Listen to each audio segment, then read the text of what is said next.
Good evening, ladies, gentlemen, and everybody in between on YouTube.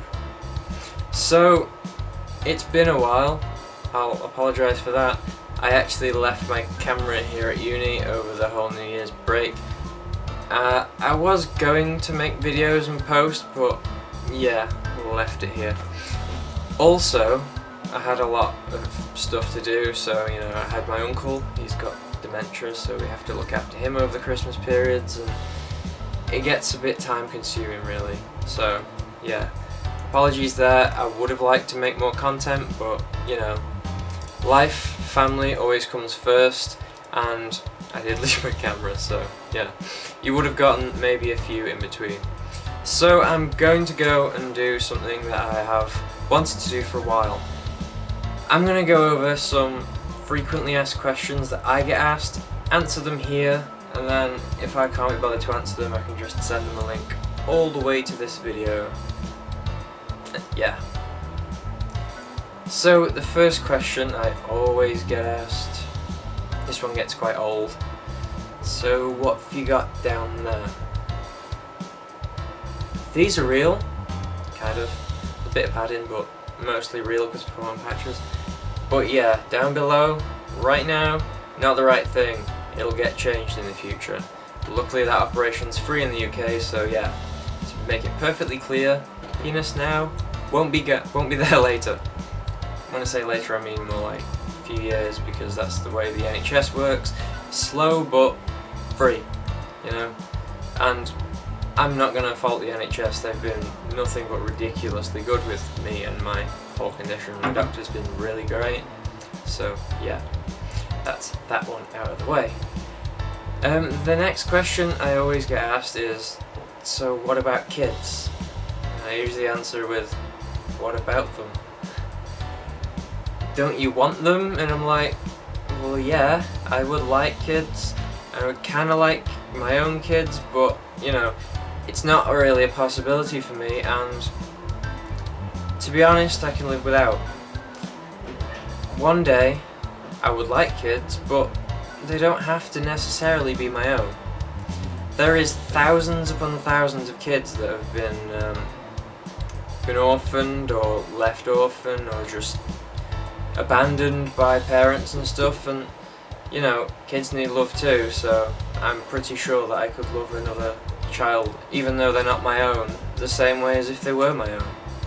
And to me it would seem like such a waste going through like a really long medical procedure in order to have my own children. Yeah, I get it, in the future there may be womb transplants and stuff, but in all honesty I couldn't really see myself doing that. As much as I would like my own kids, it would seem quite unfair. I mean, there's a lot of biological women out there who can't have children, and pretty sure, being in the same boat, they could love an adopted child, and it is sad on one hand that I'm not going to get my own, but on the other I can live with that, because children are quite easily adaptable. One thing I would never do though, you've got to always be honest with your children. So if I've adopted a child, I'll love them and we'll look after them, whoever I'm with, and I've said a lot. That's a bad trait, I'll get out of that. And eventually, in the sort of long run, that child will know where they came from. I'll have made sure that they know where they came from, but also know that they're loved and supported here with us.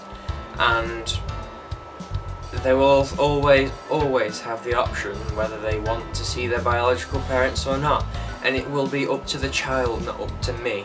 And one thing I would never do, even if the biological parents, like some arsehole who's got arrested so many times for drugs and stuff, I'd never badmouth a parent in front of a child. That's like one of the lowest of the low you can do. Even if the parent is quite awful, I'm sure the child has to find out themselves, and both parent and child need to be given a chance like that, I think. Even though it may be hard, to sort of be this bridge for this child and say to them, here's your mother, you know, just come out of prison. Why did I say you know twice again? I won't edit this because I don't do editing, this is raw, but that's a bad habit, really bad habit. I should start slapping myself for that. So yeah, that's the whole child situation. I would like them, and it's a shame that I'm not going to get biological children, but I'm perfectly accepting the fact that so many kids out there, and I could easily love another child. So yeah, that's one of my questions that I get asked. It's also quite an awkward question because it's hard to phrase on the cuff, because people are always really awkward with stuff like that. If you've got a question for me, ask it straight outright, because I'll give you an answer. I'm not one to hide it or find a way around it. Another question, so what do you do? Well, I'm a student right now at the LMU in Manchester, and I have a part-time job as a nightclub photographer, working from 7 till 3 AM, and it's varied. It's quite different, especially with the nightclub being in the gay district of Manchester. So anyone who's kicking around Churchill's in Manchester Canal Street, chances are on a Friday and a Saturday, if there's a photographer, will be me. So it was quite an easy job to land really, because my mum knew someone, so I sort of got into it that way. Finding a job being like me has been quite hard, because although I personally feel quite comfortable with the way I look right now, and I feel that I am quite passable, every time I seem to get a telephone interview, because that seems to be the first hurdle for everybody, is let's give her a telephone interview, and that's always killed or cut short because of my voice. And that's probably the one thing that I'm the most self-conscious about, is my voice, and I've been trying to change that with speech therapy lessons, and I'm giving it quite a lot of practice, but it doesn't seem to be that effective right now. It's going to take time, and it's not going to be overnight, but yeah, I'll push on. So yeah, I actually covered 2 questions there. One of the other question that I get asked is, what are you most anxious about? And there it is, it's my voice. So, moving on. I also get asked, so what age did you first know that you were in the wrong body? I actually can't remember, because it was that far back. I can't really pinpoint a date to it or anything like that. It was just one of these underlining things in your subconscious that knows something's wrong. It's like ringing alarm bells and stuff. And yeah, I'd say if I was to put a date on it, it'd probably be around 6 or 7, because that's around the time when my brain was starting to develop properly, and I was starting to furthermore understand the differences with people, and the different people, and that things can be changed and stuff. But realistically, it's kind of been forever. It's one of those things, really.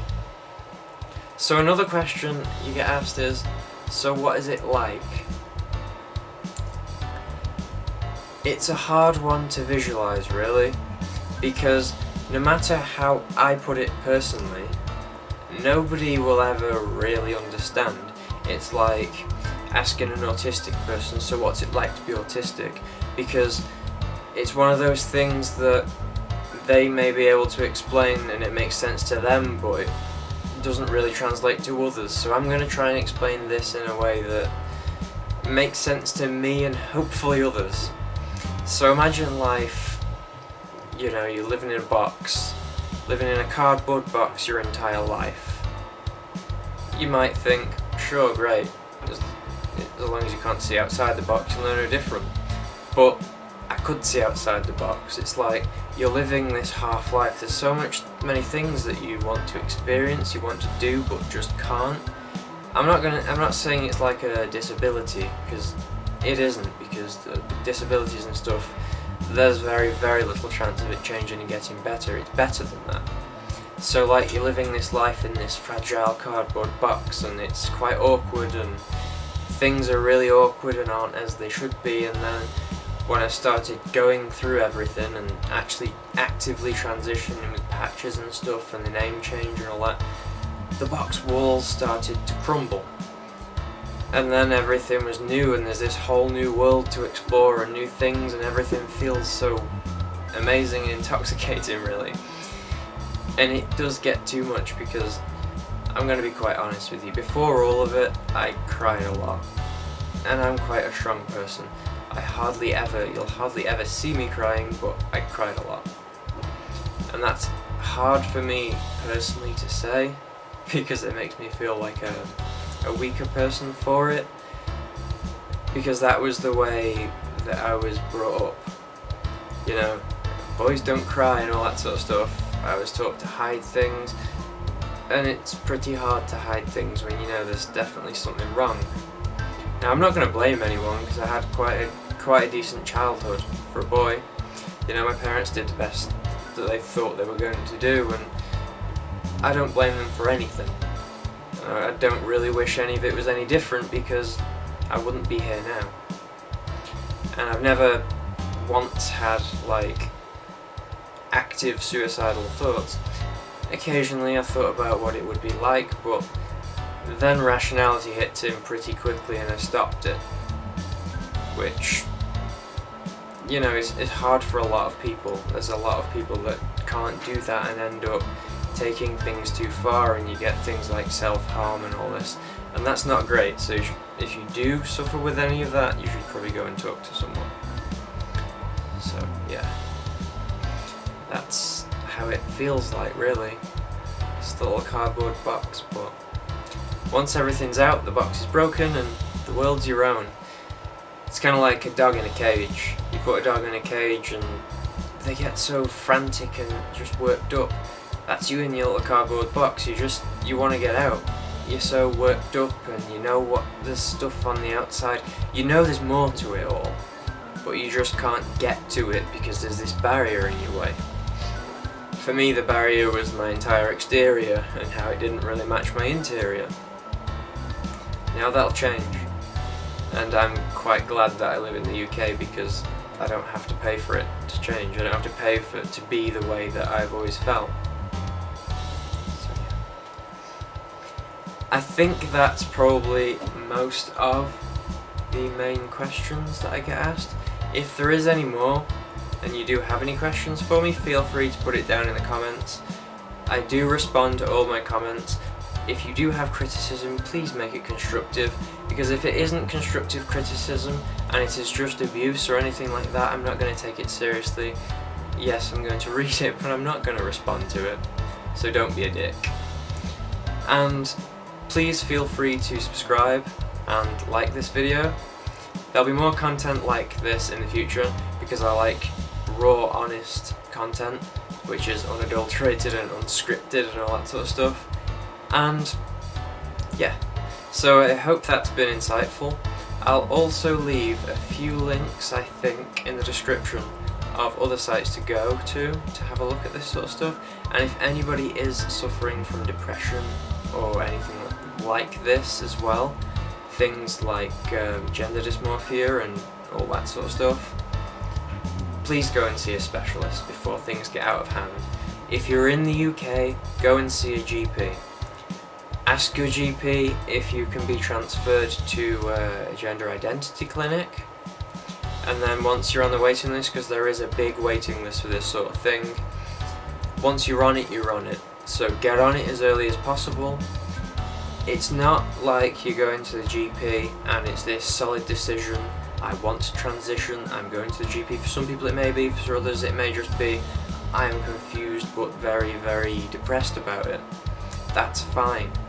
You go to your GP, you get to this gender identity clinic, and that's when they start discussing things. That's when you start having this counselling and therapy to talk about things.